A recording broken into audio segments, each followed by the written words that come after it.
coach, moi je suis mariée depuis 10 ans. Oui. Et ça fait, bon, depuis on était ensemble, ça fait 10 ans maintenant, mais je n'ai pas encore eu la chance d'avoir un enfant. Oui. Et mon mari vit en France là-bas. Et moi je suis en Afrique ici. Maintenant, je suis en train de tourner de gauche à droite pour avoir des remèdes pour l'accouchement parce qu'on a fait tous les examens. Et apparemment, il n'y a pas de problème chez moi. Le problème, c'est chez le monsieur.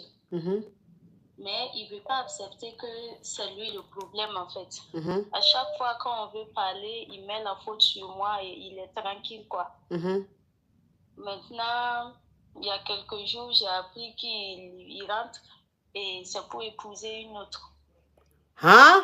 Bon, oui, il m'a pas informé ni rien. C'est quand il est venu en décembre pour les fêtes de fin d'année là que bon, j'ai appris ça.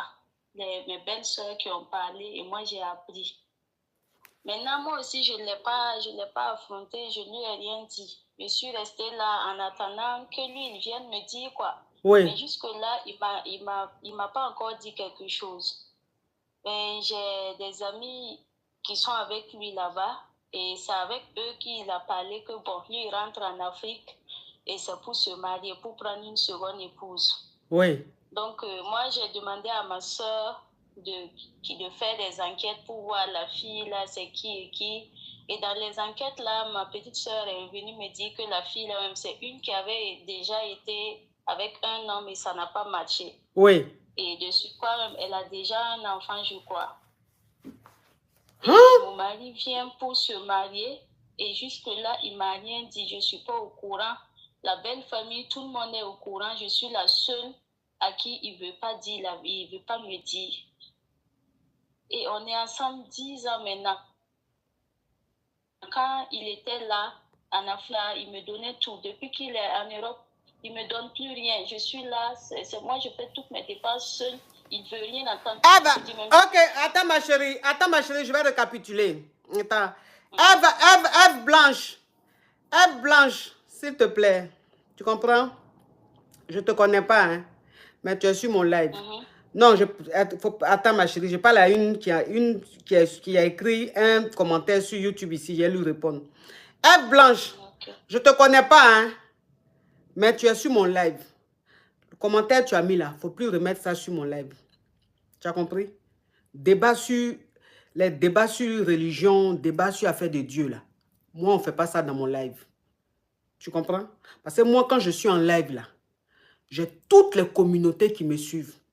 Moi, quand je suis en live, il y a les chrétiens qui me suivent. Il y a des musulmans qui me suivent. Il y a les athées qui me suivent. Il y a des bouddhistes qui me suivent. Il y a tout. Toutes les communautés me suivent. Tu as compris? Donc, débat, commentaire de religion, tu es en train de mettre sur mon live là. Il ne faut plus jamais je vais revoir. Parce que si je revois encore, je vais te bloquer. Tu as compris? Ok. Oui, ma chérie. Donc, je vais récapituler. Alors, tu es mariée depuis plus de 10 ans à ton mari. Mais ton mari, il vit ici en Europe. Toi, tu es en Afrique. Voilà, toi, tu es en Afrique. Baby Boom, thank you so much. Toi, tu es en Afrique. Lui, il est en Europe. Maintenant, depuis les 10 ans que tu es marié, vous êtes mariés, tu ne tombes pas enceinte. Tu n'arrives pas à tomber enceinte. Tu as essayé de suivre tous les traitements. Tu ne tombes toujours pas enceinte. Donc, tu as essayé d'approfondir la recherche. Tu as été à l'hôpital. Ils ont fait toutes les analyses, tous les examens et tout. Et on dit que tu n'as rien, que tu peux enfanter. Tu n'as pas de problème. Et que le problème, après aussi, peut-être qu'ils ont vu aussi ton mari ou un truc comme ça. Donc, ils ont dit que c'est ton mari qui a un problème. C'est-à-dire que c'est ton mari qui n'arrive pas à te mettre enceinte. Donc, le problème vient de chez ton mari. Tu as essayé d'expliquer à ton mari ne veut rien comprendre, il ne veut rien savoir.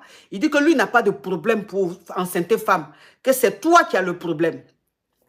Tu es là comme ça, un jour, tu as une soeur ou bien une belle-soeur qui t'appelle pour te dire que ton mari... Non, oh ben attends, c'est ton mari qui t'a dit qu'il va en Afrique pour marier une deuxième femme, mais c'est quelqu'un qui t'a dit? Non, il doit rentrer. Mais qui t'a informé? Bon, c'est les belles-sœurs. D'accord. Donc, ok, oui, ok, donc oui, c'est bon. Donc là, tu as une belle-sœur à toi qui est venue, comme tu es gentille et tout, Et tout ce qui est en train de se passer dans ton dos, là, ça lui fait mal. Donc, elle est venue te dire que, ah, ton mari doit venir au pays pour marier une autre femme. Oui. Donc, ça veut dire que toute ta belle famille sait que ton mari doit aller marier une autre femme. Mais toi-même, qui es la femme du monsieur, là, tu n'es pas informé. Non, non. Ok. Et est-ce que tu as essayé d'en parler à ton mari? Bon, puisque moi aussi, j'attendais que lui, il fasse le premier pas pour me dire que, ah, je veux prendre une seconde épouse. Mais comme jusque-là, il me dit rien, moi aussi, je suis dans mon coin. J'attends qu'il rentre pour voir s'il va me dire avant le mariage ou il va se marier sans me dire. Et sincèrement, je ne sais plus quoi faire. Je ne sais pas s'il rentre, je dois l'affronter ou bien je dois le laisser faire ce qu'il a fait et repartir. Sincèrement, je ne sais pas. Voilà pourquoi j'appelais pour demander des conseils. Ok. Tu travailles, ma chérie? Oui, oui.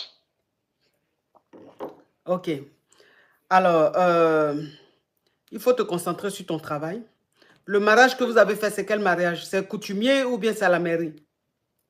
Non, c'est juste coutumier. C'est juste coutumier. Ok. Oui, oui. On n'a pas fait à la mairie. D'accord. Donc, ton mari, en fait, il est dans son monde. Et malheureusement, dans les foyers africains, il y a ce problème-là, il y a cette réalité-là. Ayam, remets les commentaires, s'il te plaît. Dans les foyers américains, malheureusement, il y a cette triste réalité. Ça veut dire que dans le couple, quand la femme n'arrive pas à tomber enceinte, les hommes africains n'arrivent pas à comprendre que quand une femme ne tombe pas enceinte, ce n'est pas forcément de sa faute. Ça peut être aussi de la faute à l'homme ou aux hommes. Eux, ils n'arrivent pas à comprendre. Ce n'est pas encore rentré dans leur minds. C'est-à-dire que même quand ils vont, même quand on leur dit à l'hôpital qu'ils ont un problème, que le problème vient d'eux, là, ils n'acceptent pas. Ils sont bloqués dans la tête. Et il y a plein de femmes qui sont dans leur foyer qui malheureusement vivent cette triste réalité. Parce que ces hommes-là n'arrivent pas à enceinte leur femme et ils refusent d'être suivis. Ils refusent de suivre un traitement. Et ils pensent qu'en fait, c'est en épousant une autre femme qu'ils vont avoir des enfants. Alors que non, si tu n'arrives pas à enceinte femme, si tu veux, tu peux prendre 10 femmes, tu ne vas jamais les enceinter. Maintenant, si tu prends une qui tombe enceinte, c'est qu'elle allait te tromper. Elle allait tomber enceinte d'un autre homme et puis elle est venue te donner. Sinon là, tant que tu ne suis pas traitement là, tu ne peux pas tomber enceinte. Tu comprends? Donc, c'est pour te dire que ton mari, il est bloqué dans la tête. Il est persuadé que lui peut enceinter et que c'est toi le problème. C'est pour ça qu'il va prendre une autre femme qui ne va pas enceinter aussi. Elle va rester, elle va encore prendre une troisième. Toi, tu as quel âge, ma chérie? J'ai 32 ans. 32 ans. Tu es encore jeune. Tu n'as pas d'enfant, ça va. Ma chérie, si tu es maligne, tu vas commencer à enlever tes pieds dans ça. Parce que cet homme-là, il ne va jamais accepter d'être traité. Il ne va jamais accepter d'être soigné. Parce que pour lui, ce n'est pas lui le problème. Lui, il est fertile. En tant qu'il y a une réalité qui est là, il a des problèmes. Il n'arrive pas. Ses spermatozoïdes sont très faibles. Donc, il a besoin de suivre un traitement pour que ça puisse... Ça veut dire que lui, son spermatozoïde, là, il y a un pourcentage. Si c'est 10%, ici, il faut 5% ou 6% pour enceinter une femme, lui, il a 0,1% ou 0,5%. Avec 0,1 ou 0,5%, je dis ça à ma manière, mais en tout cas, les spécialistes ont leurs expressions, ont leurs mots à dire, mais moi, je dis ça à ma manière. Vous comprenez? Ça veut dire que si il faut, voilà, il y a 10%, c'est-à-dire que dans le spermatozoïde d'un homme, il y a 10%. Et un homme, à partir de 4-5%, il peut enceinter une femme. Il y en a qui sont à 8%, il y en a qui sont à 9%. Ce qui fait qu'il y a des hommes, quand ils te mourent, tout de suite, tu tombes enceinte. Un point-là est très, très développé. Et il y en a qui ont la moyenne. Vous comprenez? Et il y en a qui n'ont même pas la moyenne. Ça veut dire qu'il y en a qui sont à 0,1. Il y en a qui sont à 1. Allô? Voilà. Et donc, ceux-là, ils doivent suivre un traitement. Oui, ma chérie, tu m'entends? Allô? Oui, tu m'entends? Oui, oui, coach. Ok. Donc, ceux-là, ils doivent suivre un traitement. Et c'est ce traitement-là qui va emmener ces spermatozoïdes à monter. Ça veut dire que s'ils étaient à 0,1, ils montent à 2, ils montent à 3. Et à partir de 3, c'est fort probable que la femme tombe enceinte avec des traitements à l'appui. Donc, c'est possible. Mais cet homme-là, il est bloqué dans la tête. il ne va jamais accepter de suivre un traitement. Donc, ma chérie, toi, tu peux tomber enceinte, tu es avec un homme qui ne peut pas enceinter, qui ne veut pas aussi accepter le traitement, tu ne vas pas rester dans ça. Il va le prendre une deuxième femme. C'est-à-dire que non seulement, tu es avec un homme qui ne peut pas t'enceinte, et puis c'est lui. Ma chérie, pardon, si ta connexion déconne, je vais te descendre. Hein. Allô? Allô? Ma chérie, bon, je vais te descendre parce que ta connexion est Yougos. Ok, merci ma coach. Oui. Donc, ma chérie, tu es jeune, oui. C'est toi qui es sur ton profil là? Oui, oui. Regarde comment tu es jolie. Quand on dit les femmes burkinabées sont belles là, quand on dit les femmes burkinabées sont belles là, tu fais partie de ça. C'est-à-dire que c'est toi, on a regardé, puis on dit femme burkinabée est belle.